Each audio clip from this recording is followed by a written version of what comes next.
Bonjour à tous, je suis très heureuse de vous retrouver pour un nouvel épisode des émissions scintillantes et aujourd'hui j'ai le plaisir de recevoir Sandrine Veriken qui est astrologue et auteure. Alors elle va nous présenter ses deux ouvrages et son dernier né, Mercure rétrograde et autres dramas du ciel expliqué qui sont auto-édités. Bienvenue Sandrine dans mon univers féerique. Bonjour Valérie, merci beaucoup de m'accueillir. Je suis ravie d'être là, de partager ce moment avec toi et avec les auditeurs. Toutes mes félicitations parce que ton premier roman Mhm. auto-édité est numéro un des ventes sur Amazon Oui, et c'est important de le souligner. c'est tant mieux. Bravo. Merci, c'est effectivement, ça a été une véritable joie. Il s'est hissé au numéro un des ventes dans sa catégorie. Il a été extrêmement bien placé dans les 300 premiers des ventes totales sur Amazon. J'étais mais tellement heureuse Je parce que comprends. c'est un rêve d'enfant que j'ai accompli en écrivant ce roman astro-initiatique. Et j'y ai mis, j'ai vraiment mis ma vie entre parenthèses tout le temps de l'écriture. Ça a été un véritable accouchement. J'ai mis 9 mois complets pour l'écrire en ne faisant quasiment exclusivement que ça. Et j'avais hâte de le partager avec, enfin, de le partager avec ma communauté et puis qu'ils puissent, tous les messages que j'y distille, qui sont des messages d'amour, de sagesse, qui font du bien, des messages de guérison, qui puissent se propager. Et il y a une belle vague d'amour autour de ce roman. J'ai de très beaux retours, de beaux commentaires aussi. Donc, Est-ce que c'est tu, du bonheur. est-ce que tu peux nous le présenter? Oui, bien sûr. Alors, donc, en fait, c'est un roman astro-initiatique qui démarre avec la saison du Scorpion. Et j'étais amusée de voir que nous avions pris rendez-vous le jour de l'ingresse du soleil en Scorpion, toutes les deux. Oui. Ça y est, la saison Scorpion démarre, c'est la plus alchimique. C'est certainement la plus lumineuse derrière sa façade sombre, celle qui nous permet de mourir à tout ce qu'on n'est pas et de renaître. C'est la naissance de l'être spirituel et la mort de l'ego, de toutes ces couches que nous mettons, mais c'est normal et nous sommes humains. Et donc, à chaque passage dans cette phase Scorpion, dans cette saison du Scorpion, nous nous dépouillons un peu plus. Et mon roman commence là. Euh, il est découpé en 12 chapitres. Chaque chapitre correspond à une saison astrologique et c'est l'histoire d'une jeune femme, Eléa, qui est effondrée par un chagrin d'amour, une rupture aussi brutale qu'inattendue, qui la laisse complètement euh, dans ce vide, ces douleurs qu'on n'arrive même pas à exprimer. Tu sais, il y a des chagrins Oui. d'amour qui nous dévastent plus que d'autres.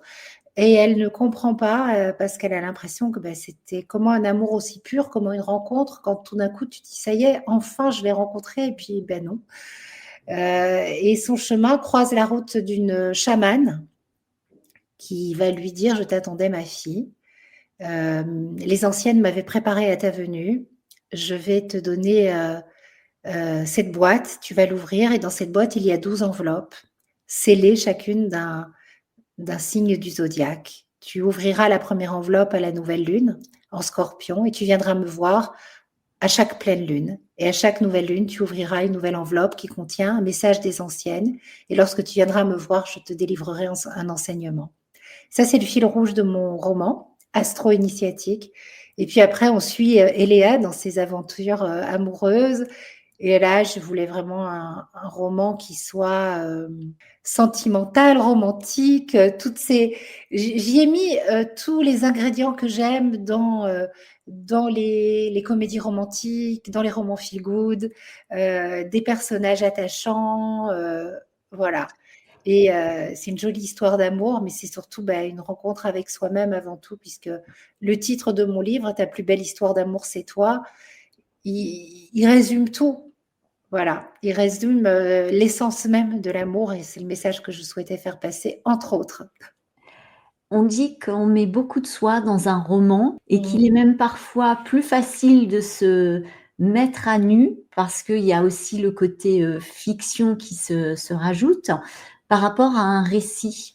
Est-ce Je que suis c'est comme d'accord. ça que tu l'as vécu? Oui, tout à fait. Et au départ, je voulais raconter un moment fort de ma vie de femme, puisque le point de départ, c'était pour moi, il y a 13 ans, à la même époque, du jour au lendemain, voilà, c'est fini, non, ce n'est pas possible, voilà, je ne peux pas, je n'y arrive pas, je comprenais rien, voilà. Et la suite, bien sûr, je la raconte dans le roman, mais en fait, oui, au départ, je voulais raconter ce moment fort de ma vie de femme où tout s'est effondré et où, pour la première fois de ma vie, j'ai écrit une lettre à l'univers, un soir, à une énième soirée où j'étais en larmes, enfin bon, voilà, et où j'ai écrit cette lettre à l'univers et où je me suis fait la promesse, j'ai dit cette fois-ci, ma fille, tu vas pas attendre. Tu vas pas attendre, tu vas pas attendre, tu vas pas espérer qu'ils reviennent. Tu vas vraiment faire différemment. Et puis, j'ai écrit une lettre à l'univers en disant: «Non mais sérieux, c'est quoi ce scénario tout pourri? Tu connais les happy end?» Enfin bon, tu sais, le genre de on était vraiment en plein drama, en plein Ah comédie bah, ouais. sentimentale, mais bon voilà, je pense qu'on est toutes passées par là. Mmh. Et j'ai entendu une voix à l'intérieur de moi qui me dit: «Mais mon scénario», enfin pas quelque chose comme ça, «mais c'est loin d'être fini», et ma main, elle a écrit: «Et suite au prochain épisode, tu verras». Et de là, il y a plein de choses qui se sont enchaînées.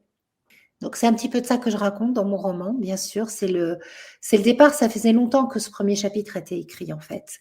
Dans des journaux, enfin dans plein de notes sur mon téléphone. Donc j'ai tout rassemblé et puis ensuite j'ai été emportée par la fiction. Et ce sont les personnages qui m'ont fait découvrir la suite de l'histoire. J'avais ma structure et puis au fur et à mesure, je n'ai plus raconté mon histoire. Et j'ai écrit l'histoire que j'avais envie de lire et j'ai aussi écrit l'histoire qui correspondait à ce que j'avais envie de vivre maintenant, moi, en tant que femme. Et donc, il y a beaucoup de choses qui se sont manifestées dans ma vie. Et puis surtout, je voulais faire passer des messages importants de guérison parce que sur ce chemin qui nous fait passer du moi au soi, on rencontre de belles âmes éveillées et qui nous font passer de très beaux messages avec de véritables prises de conscience. Et c'était ça aussi l'essence même d'écrire ce roman. Aider par ce qui m'a été transmis, ben, tout ce qui m'a fait du bien. En fait, j'y ai mis tout ce que j'aurais aimé pouvoir lire à ce moment-là. Et alors, quand, je regarde tes posts et que je vois tes vidéos sur les réseaux et notamment sur Insta, j'aime beaucoup ta manière de parler de l'amour. On voit que tu as effectivement, cheminé parce que Oui, beaucoup autour de moi disent: «Ah, quand je dis l'amour guérit tout», mais non, l'amour fait mal, j'ai là tu te rends pas compte, j'ai ce chagrin d'amour et en fait, je partage ton point de vue, l'amour guérit tout et c'est la relation ou c'est nos ouais, propres blessures qui se réveillent, mais aucunement l'amour en soi. Pour moi, c'est la fréquence la plus élevée qui est connectée sur celle de notre âme, où tout est pur, où tout est beau. Donc à aucun moment, l'amour peut nous faire souffrir, en fait. complètement. Mais en fait, ça vient d'une confusion de confondre l'amour et la relation. Et l'amour, c'est l'amour. Et l'amour circule au sein de la relation, mais si on confond l'amour et la relation, bien sûr, on peut rentrer très vite dans le fait que l'amour fait mal parce qu'il y a des relations. On vient sur terre pour apprendre, pour évoluer, et on rejoue des scénarios parfois karmiques. Souvent, ben, l'amour, il nous a été transmis après quand on était enfant. On en fait l'apprentissage avec la mère. Il y a souvent une confusion entre l'amour et le soin. Donc, ça transforme, on se dit que l'amour devient vital, alors que non, l'amour est une fréquence qui circule au sein d'une relation. Et on apprend à aimer au sein de nos relations, mais on aime comme on a appris quand on était enfant. C'est ça. Et après, au sein de la relation, on fait l'expérience de l'amour Mmh. et de nos traumas. C'est ça et de tout ce qu'on a à Voilà, accueillir et à libérer et que ça et à soit, libérer, mais dans toutes nos karmique relations, dans toutes nos karmique, relations. Ouais. Ça peut être transgénérationnel. karmique effectivement aussi et c'est là que le le chemin vers soi devient véritablement initiatique et heu et et puis nous permet, à partir du moment où on apprend à différencier l'amour de la relation, on va pouvoir vivre l'amour au sein de la relation. C'est ça. Mmh. Et la guérison passe par soi. Ah oui, mon Dieu, mais c'est vraiment tout ce que j'ai c'est je crois le titre de mon livre le Mmh, dit, mais la guérison passe par soi. Si on attend de l'extérieur quelque chose qu'il ne pourra jamais nous donner, on sera toujours dans l'attente. mmh. L'attente, c'est la dépendance, c'est de relations, qui ne peuvent qu'être toxiques. Parce qu'en fait, on n'est pas au contact de soi, on donne le pouvoir à l'autre, le pouvoir de nous faire du bien ou le pouvoir de nous faire du mal. Mais en fait, personne n'a le pouvoir de nous faire du bien ou du mal. C'est une illusion ça. On détient tous les clés. Après, d'un point de vue extérieur, on peut effectivement, si c'est trop, douloureux pour différentes raisons, faire appel à un thérapeute, faire appel à un médecin pour nous accompagner parce que parfois, seul, on est tellement embourbé dans notre chagrin qu'on n'arrive pas à trouver la lumière qu'on détient Mais tous et les complètement. clés. D'ailleurs, c'est dans mon roman, c'est ce que je raconte. Mon héroïne croise la route d'une chamane qui est une guérisseuse. Si elle, c'est on a toujours des personnes, des êtres de lumière, des êtres lumineux qui croisent notre route parce qu'on les a attirés, parce qu'on projette quelque chose de l'ordre de la guérison à l'intérieur de nous et donc ça se manifeste dans notre réalité. Parce qu'on est prêt à faire ce chemin. Et à ce moment-là, la chamane, elle est la somme de toutes les personnes que j'ai pu croiser sur mon chemin. J'ai fait un véritable travail personnel, psychothérapeutique, d'accompagnement, d'apprentissage, de pratique épigénétique. Enfin, j'ai fait énormément de chemin. Et ça peut pas se faire tout seul. Ces personnes-là, elles sont là pour nous. Mais on les paye, c'est différent. Mmh. À partir du moment où on paye la personne qui nous aide, elle peut avoir, comment dirais-je, cette place, enfin, comment dirais-je, cette position de je suis là pour t'aider. Mmh. C'est un service. Mmh. Mais dans la relation, c'est gratuit. Et on ne se met pas à une place de thérapeute ou de puissance, de se dire, bah, tiens, j'ai le pouvoir de te faire du bien ou du mal. C'est une grande illusion, c'est ce qui fait Mmh. énormément souffrir dans la relation. Complètement. Peux-tu nous présenter ton dernier né du coup? Ah, mon dernier. Mercure rétrograde, qu'est-ce qu'on peut en entendre parler de Mercure Et rétrograde? oui, on en entend tellement parler, dès qu'il est rétrograde, ça y est, la flamme la toile s'enflamme, pardon, C'est voilà. ça. Oui, bah, écoute, j'avais envie, de parler de Mercure rétrograde, bien sûr, mais aussi des autres rétrogradations. Je voulais surtout faire passer un message accessible, léger, qui fait du bien et pédagogique sur finalement, tous les dramas, célestes, tous les moments de chaos où on se dit: «Ah là là, mais qu'est-ce qui se passe en ce moment? Ah bah, c'est Mercure qui est rétrograde» et on en parle comme si, Voldemort était de retour, quoi. Mmh. Et en fait, c'est super que l'astrologie soit à la mode sur les réseaux, sur Instagram, dès qu'il y a une super lune, ça y est, c'est repris, par, plein de magazines en ligne et c'est super, mais je trouve que, on passe à côté du véritable message. Mercure rétrograde, c'est qui? C'est quoi? Mercure, c'est une planète qui est en lien avec notre mental. Et dans nos sociétés occidentales, le mental, il est souvent dans des surconnexions, on va très vite, on va trop vite et on ne prend jamais le temps de s'arrêter.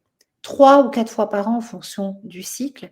Mercure rétrograde, ça ne veut pas dire qu'il recule dans le ciel, c'est un effet d'optique, mais il se rapproche et sa relation avec le soleil, qui symbolise notre conscience, change. Il est de plus en plus proche de la Terre, donc de plus en plus perceptible et il vient brouiller les pistes de la communication, il vient favoriser des situations de quiproquo, enfin tout ce qui est en lien avec l'énergie de Mercure, qui est multiple, devient chaotique et en fait, c'est la possibilité pour nous de faire une douche cérébrale et d'appuyer sur le bouton pause.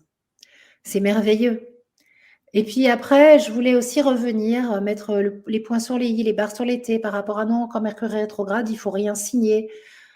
Des fois, c'est pas possible et on n'a pas le choix. Et puis en fait, il faut le faire en conscience. Puis Mercure rétrograde, ok, mais dans quel signe? Parce que ça vient dire autre chose. Et puis Mercure rétrograde, où dans mon thème astral, avant tout. Aller à la rencontre de Mercure rétrograde dans chaque maison astrologique. Oui, mais c'est quoi une maison astrologique? Ah bah attends, je vais t'expliquer, je vais te rendre ça hyper accessible. Et puis surtout,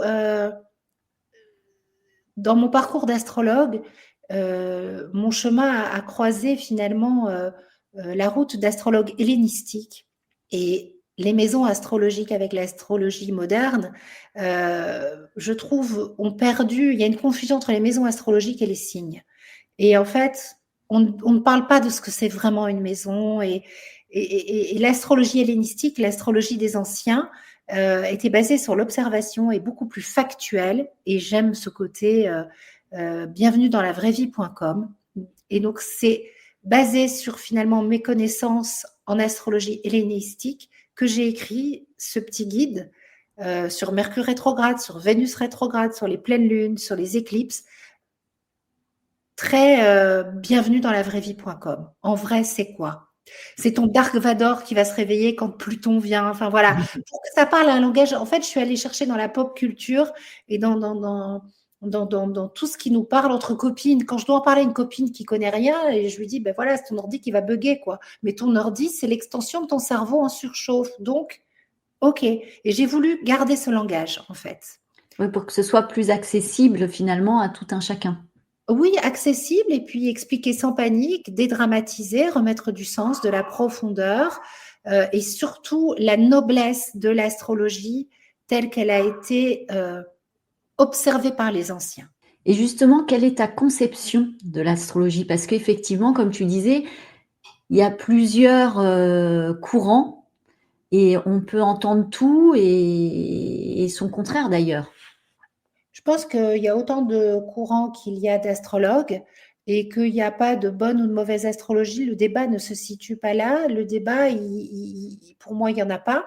C'est de faire vibrer l'astrologie comme on l'aime, comme on la ressent, et ça va rencontrer une audience et un public qui nous correspond.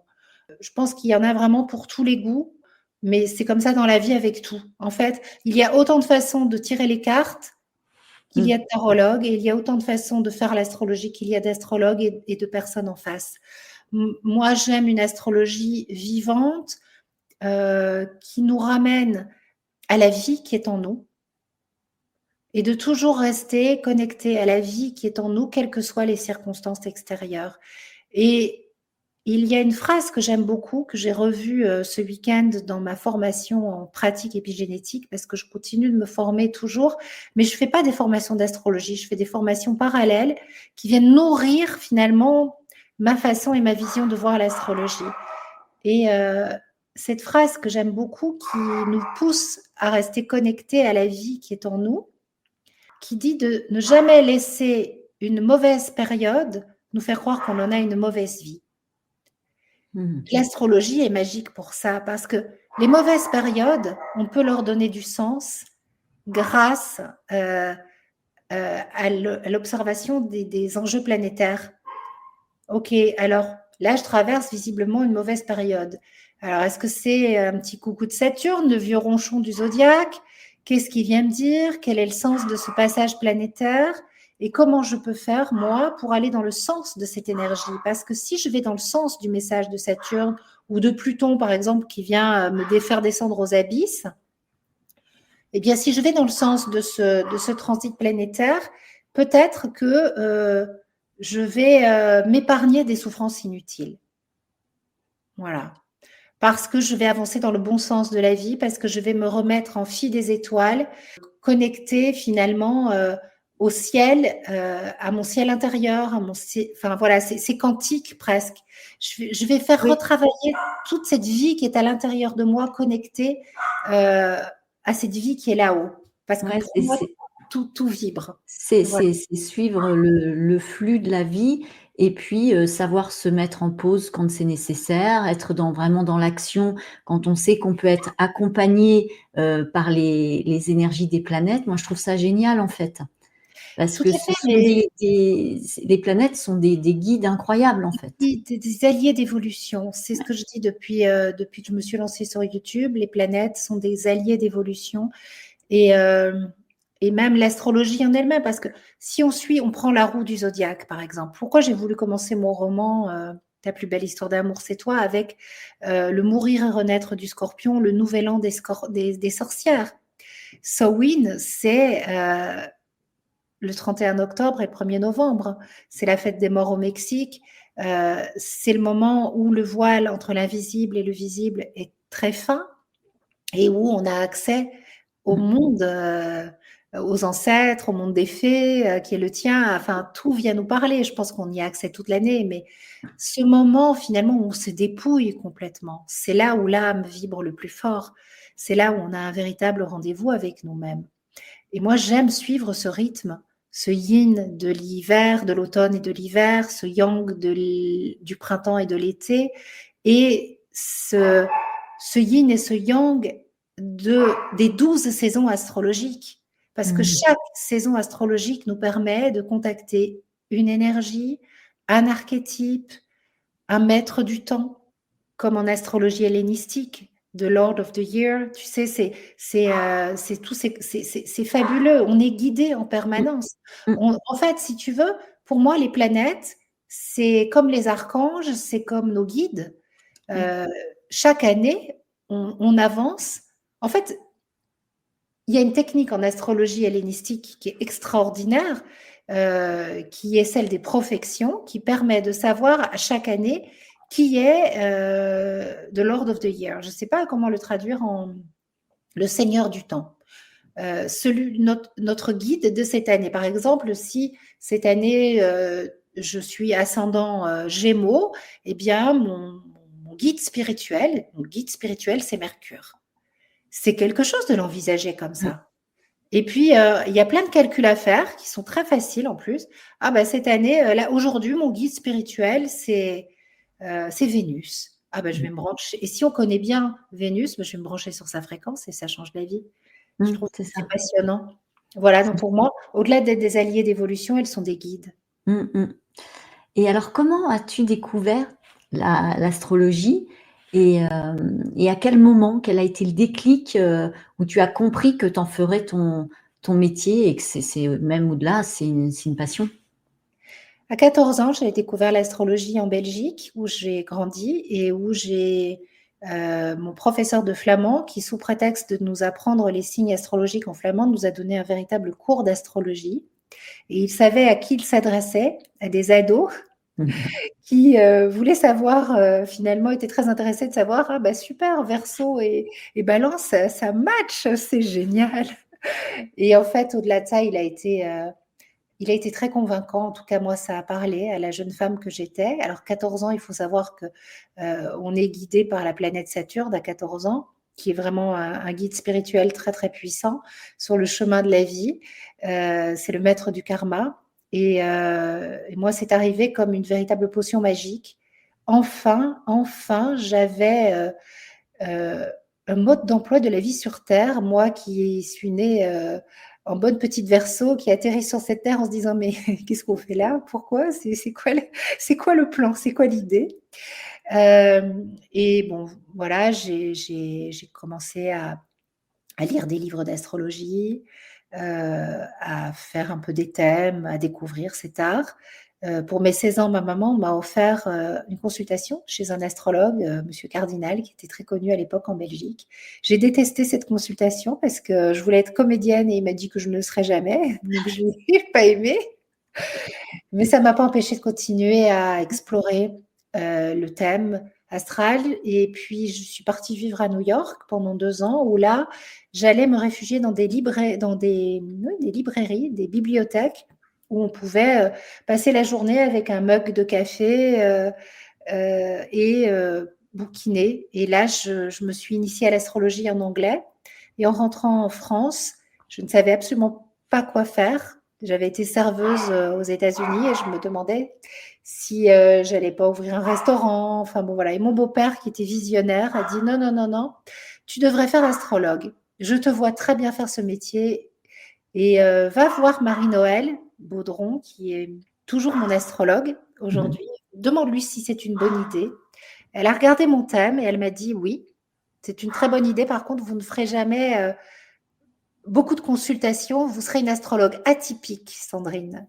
Mmh. Et vous allez créer beaucoup de choses autour de l'astrologie. Et voilà, ils avaient raison tous les deux. C'est ouais, effectivement et en plus, tu as l'air, très heureuse et épanouie dans cette façon de partager, ton amour de l'astrologie. Oui, je me régale et c'est vrai que la transmission, c'est quelque chose qui est très important pour moi. Je pense qu'en bonne verso, je suis très créative et j'ai toujours mille et une idées dans ma tête. J'ai un Mercure qui est très fort, c'est pour ça que j'aime bien moi les rétros de Mercure parce que ça me fait redescendre à chaque fois, ça me fait une vraie douche cérébrale et je prends beaucoup de plaisir à conceptualiser, à imaginer pour proposer à chaque fois une astrologie qui va parler, qui va ramener au vivant et qui va être aidante parce que l'astrologie, c'est mais qu'est-ce que ça m'aide, mais qu'est-ce que ça m'aide au quotidien. Et donc l'idée, c'est toujours de permettre aux personnes, à chaque rendez-vous de nouvelle lune et de pleine lune, sur ma chaîne YouTube, ou dès que je communique sur Instagram, c'est hey, voilà ce qui se passe, voilà ce que tu peux en faire. Allez, si ça t'aide, j'ai envie de dire cadeau, mais je le dis avec beaucoup, beaucoup d'humilité, hein. C'est Mmh. voilà, je ne prends pas au sérieux quand je dis ça, c'est ça m'aide, donc si ça peut t'aider, prends. Voilà. Justement, c'est génial que tu abordes les questions des lunes, puisque j'allais, te te demander de nous parler de l'influence qu'ont les lunes, que ça soit les nouvelles, les pleines lunes. On nous parle aussi, de rituels, toi tu en proposes et j'ai découvert avec toi, hem, qu'il y a un moment pour poser le rituel et c'est pas forcément le jour J comme on nous l'a, beaucoup enseigné. Oui, en fait, si tu veux, c'est ça alors ça, c'est vraiment quelque chose qui vient de la Wicca, en fait, hein, qui en fait, lorsque la lune est noire, l'énergie est subjective et ce n'est pas le moment de faire quoi que ce soit comme rituel, ou d'écrire ses intentions. On dit souvent les vœux de la les vœux de la nouvelle lune, les intentions de la nouvelle lune, le chèque d'abondance et tout. Chacun fait comme il veut et c'est quelque chose de très personnel, mais c'est une question de bon sens. Le ciel étoilé est un reflet de notre ciel intérieur. Quand la lune disparaît dans l'ombre du soleil, l'énergie est subjective. Une intention, c'est quoi? C'est une graine que l'on plante. Et effectivement, le moment de la nouvelle lune, c'est un moment, une graine qu'on l'on plante. Mais l'énergie est encore très subjective, on n'y voit pas forcément clair. On sort de la phase, enfin, on est en plein dans la subjectivité lunaire, un petit peu comme la carte du tarot, tu sais, la lame numéro 18 avec ces émotions stagnantes, ce homard, là, enfin, on, on manque complètement de subjectivité. Quand on a une envie très forte, un désir très fort, une intention, l'idée c'est quoi? C'est qu'elle vive au grand jour. Mmh. Autant attendre le premier croissant, le croissant d'Artémis ou le croissant de Diane, hein, qui est en fait un aspect très précis entre la Lune et le Soleil, où c'est le semi-sextile croissant, où on voit apparaître dans le ciel le fin croissant de lumière. Et là, on peut se brancher sur l'énergie de Artémis qui pointe sa flèche vers un objectif et on écrit ses intentions et puis on les met devant soi. On ne va pas les ranger, les cacher. On les met sur la porte de son bureau, de son frigo ou devant soi. On les écrit en fond d'écran.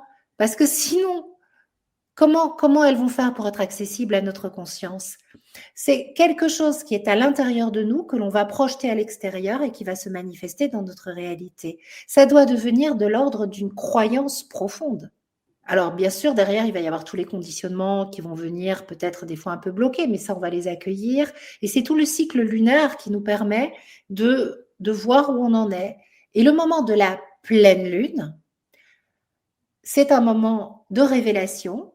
à un moment où peut-être on va avoir justement nos conditionnements qui sont mis en lumière et on va pouvoir se dire bon ben ok, je vais bosser avec tel conditionnement parce que là ma croyance profonde du coup bah, c'est un peu je vais bien, enfin du forcing, mais ça ne peut pas se manifester dans ma réalité.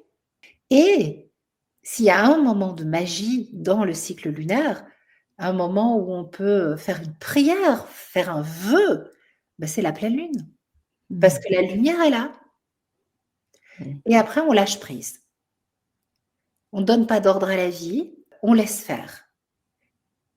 On laisse faire parce que c'est bien aussi de se connecter à plus grand que soi et de revenir un petit peu dans cette beauté je croire en la vie, en tout c'est possible, même et surtout quand tout montre le contraire, Mmh. et surtout de sortir de cette illusion que je peux lui donner des ordres. Parce que souvent, quand on fait nos vœux ou, enfin, ou quand on joue comme ça, tu sais, quand on active la magie, en fait, on est dans des notions de chance, de malchance, enfin, comme si, en fait, il y avait des forces supérieures qui avaient le pouvoir de bien et de mal sur ma vie. Et là, on rentre dans des superstitions. Et je crois sincèrement qu'on perd tout pouvoir sur nous-mêmes. Parce que l'important, c'est pas ce qui nous arrive, c'est ce qu'on va faire de ce qui nous arrive. Ouais, la manière d'appréhender, Complètement. Et les je événements. crois en l'invisible profondément, mais je ne crois pas en des forces surnaturelles qui auraient un pouvoir de bien ou de mal sur nous. Je n'y crois pas du tout. Ça, pour moi, par contre, c'est un truc des anciens qui n'est pas du tout adapté. Mais je suis plus que jamais connectée à la présence de l'invisible. Mmh. Mais je ne leur donne pas de pouvoir de bien ou de mal. Ce sont juste de merveilleux guides Voilà. et après de toute façon, on a, je pense tous notre libre arbitre. Et puis notre chemin, c'est notre chemin. Ouais, Et ce qui doit nous arriver, nous arrivera.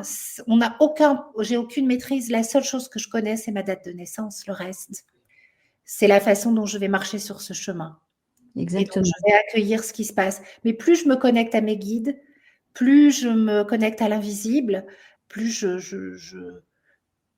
j'avance dans le bon sens de la vie, et puis surtout, je m'ouvre aux synchronicités, aux mains tendues qui me permettent de me remettre en question là où je suis dans des inadaptations qui font que ben, je me reproduis, par exemple, le même schéma, mais il n'y a aucune malédiction.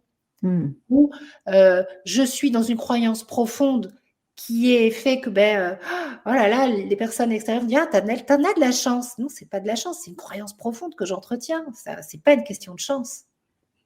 Mmh. Voilà. Ma réalité est le reflet de ce que je crois profondément, en Ouais, bon comme en mauvais. exactement. C'est pour ça d'ailleurs que très souvent on s'auto-sabote. Oui, parce qu'après, on fait comme on peut, on a des conditionnements. Exactement. Mais nos conditionnements, on est conditionné, mais on n'est pas déterminé. Puis chacun chemine. C'est important aussi de cesser de se comparer aux autres. On est tous uniques, on est tous Oui, interconnectés, ça tellement c'est d'accord. sûr, mais on est tous uniques avec notre authenticité et puis surtout avec notre propre histoire, comme on disait, tant karmique, transgénérationnelle, nos blessures d'enfance et chacun chemine à son rythme. Chacun se met à son rythme. Et en fait, une des choses que je retiens de ma formation en pratique épigénétique, je sors d'un week-end de sage, donc du coup, j'ai encore tout ça en tête, mais c'est de sortir du jugement. Mmh, Parce que finalement, on fait tous comme on peut, du mieux qu'on peut à notre rythme, un peu comme dans les 4 accords Toltec, mmh, et chaque jour un peu plus, mais sortir du jugement envers les autres, mais avant tout envers nous-mêmes. complètement. Qu'est-ce qu'on se juge? Mmh, Qu'est-ce qu'on juge nos conditionnements? Qu'est-ce qu'on est maltraitant, en fait, mmh, envers nous-mêmes? Moi, la première. Et qu'est-ce qu'on se raconte comme vilaine histoire? Mon Dieu, si on mmh. pouvait déjà sortir de ça. Voilà, mais c'est là où l'astrologie aide énormément parce que elle nous permet de comprendre tous nos conditionnements en les accueillant sans les juger, en les nommant, tout simplement. Alors là, on traverse tous, on peut le constater, une période, ça brasse, c'est certains moments chaotiques, en tout cas d'un point de vue terrestre, d'un point de vue Complètement. égotique. Mais ça brasse là-haut aussi. Et du coup, quel conseil ou quel message pourrais-tu nous donner ou nous partager pour vivre au mieux, pour justement être dans l'acceptation de cette période et la vivre au mieux pour chacun? Bah, de ne pas donner de pouvoir à l'extérieur, comme je l'ai dit, je vais me répéter, mais je pense que c'est ça, c'est en fait, les peurs, sont extrêmement toxiques. Elles nous empêchent, elles nous prennent beaucoup d'énergie et quand on croit à la chance ou à la malchance, on est, automatiquement dans des peurs et dans du pouvoir et on va vouloir accumuler du savoir pour avoir un peu plus de pouvoir sur la vie et ça veut dire qu'on se coupe de l'inné, on se coupe du vivant, on n'est plus connecté à la vie qui est en soi, alors qu'on a tout en nous et on va commencer à essayer de fonctionner en cherchant, bah, comme je l'ai fait à 14 ans, des modes d'emploi, mais il y a pas de mode d'emploi.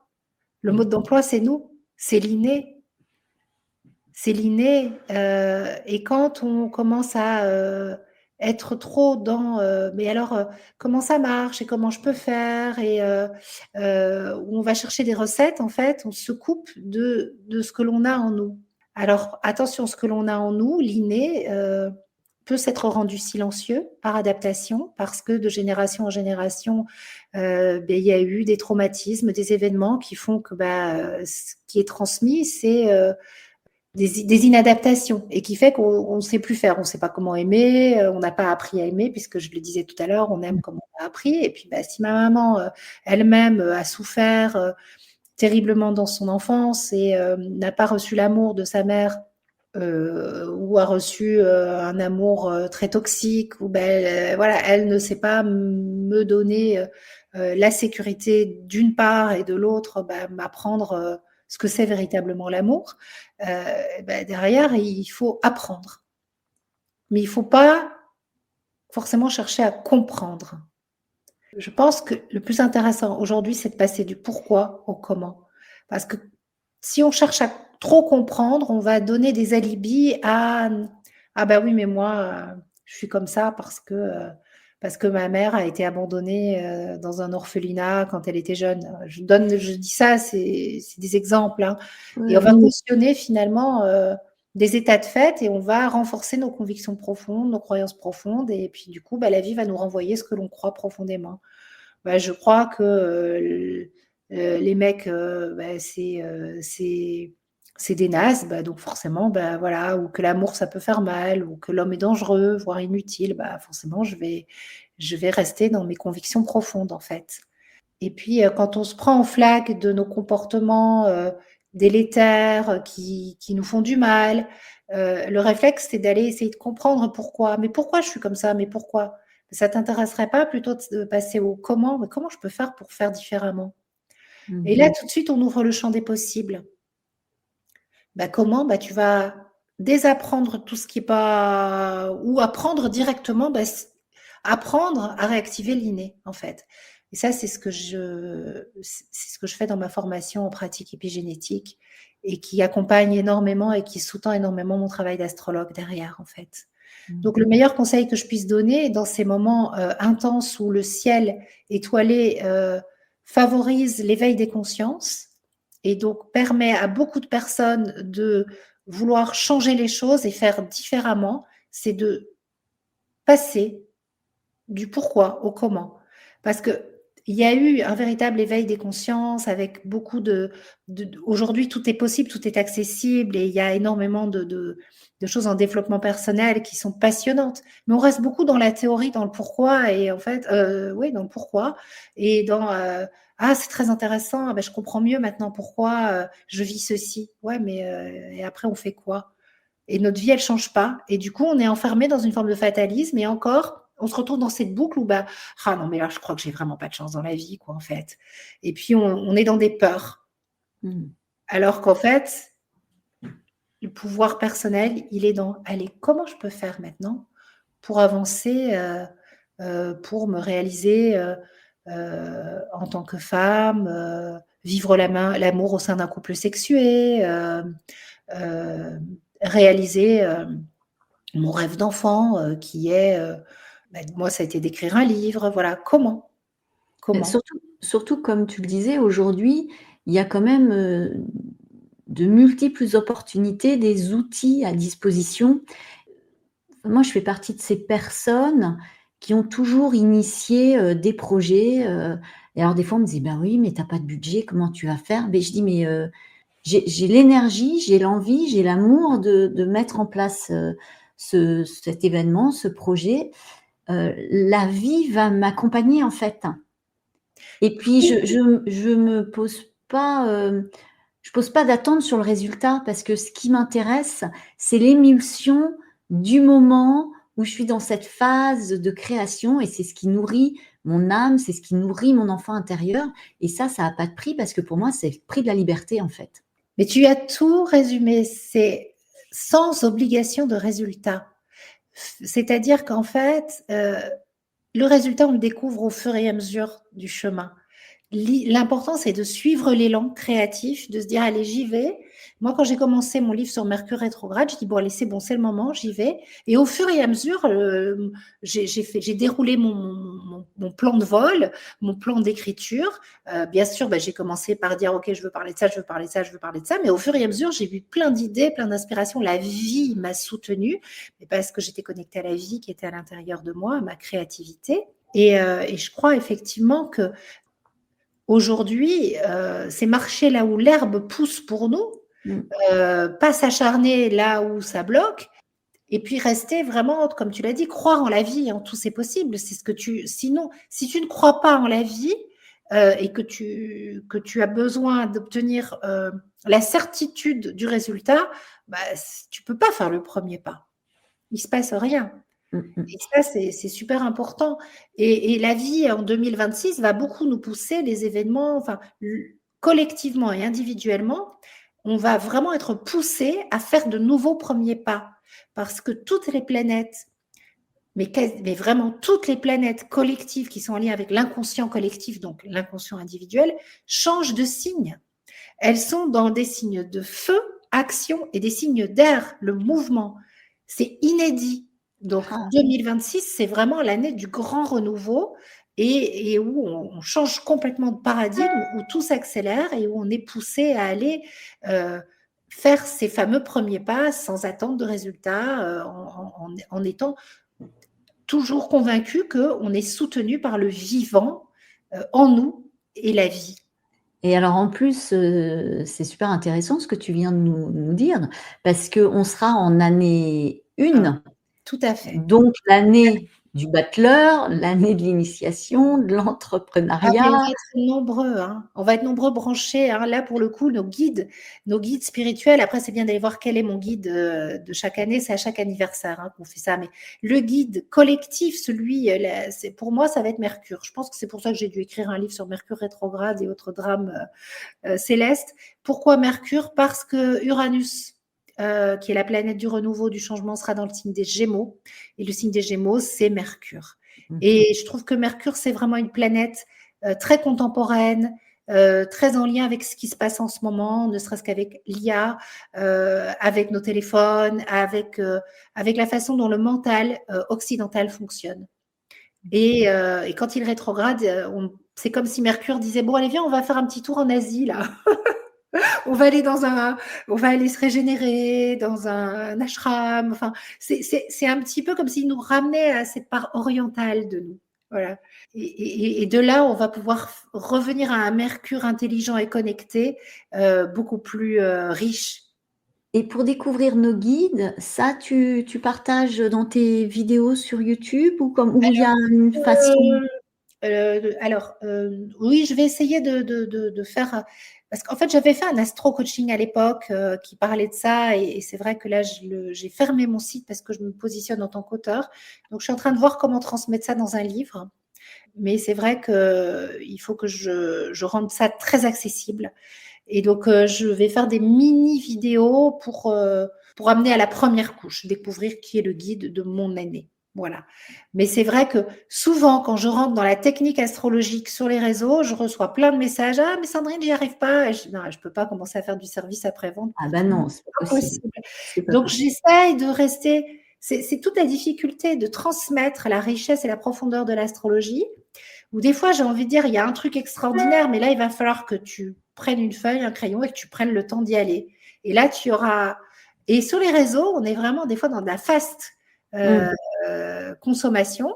Et dès que je bascule un peu dans le truc un peu plus technique, je reçois plein de messages et c'est pas évident pour moi de pas répondre. Alors, Mmh. je me force à pas répondre hein, parce que je peux pas là, c'est Bah, impossible. oui, oui, ça je comprends, Voilà. on peut pas répondre à tout le Non, monde, voilà, là, j'ai mis le mode d'emploi, j'ai détaillé.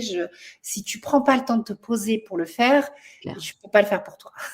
complètement. Technique, elle est extraordinaire, elle est très simple, hein. Mmh. Mais oui, je vais la partager via les réseaux et après, pour entrer dans la véritable magie des guides par semaine, par mois, bon, ben là, ça mérite de prendre un livre et de prendre le temps de faire les calculs.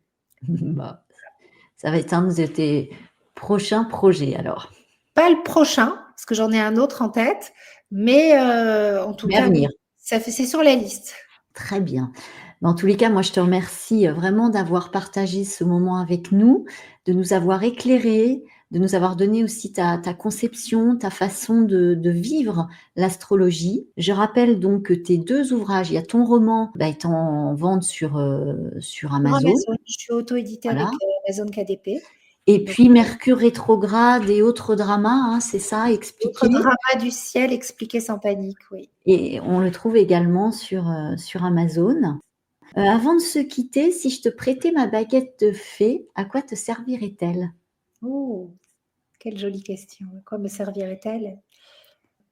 À sortir du jugement et d'arrêter de, ouais, à être véritablement plus bienveillante avec moi-même. Parce que je me suis pris en flag ce week-end. Je me suis rendu compte à quel point j'étais encore dans le jugement et sévère envers pas la femme que je suis, pas l'auteur que je suis, mais la maman que je suis. Mmh. Et parce que c'est mon héritage épigénétique et donc voilà, ce serait ça, ma baguette magique. Eh bien, écoute, je te remercie. Je te dis à bientôt. Avec grand plaisir, j'ai adoré le moment qu'on a passé toutes les 2, la fluidité de notre échange et les jolies questions que tu m'as posées. Merci beaucoup Valérie. Bah, merci infiniment de ta confiance et puis vraiment je souhaite, le même chemin à ton deuxième bébé là, par rapport, au tout premier qui voyage et comme je dis toujours, ça voyage de maison en maison, de cœur en cœur et l'écriture est faite pour ça. Entièrement d'accord avec toi. Vibrer d'amour, rayonner l'amour, aimer, aimer, aimer, aimer. À très bientôt.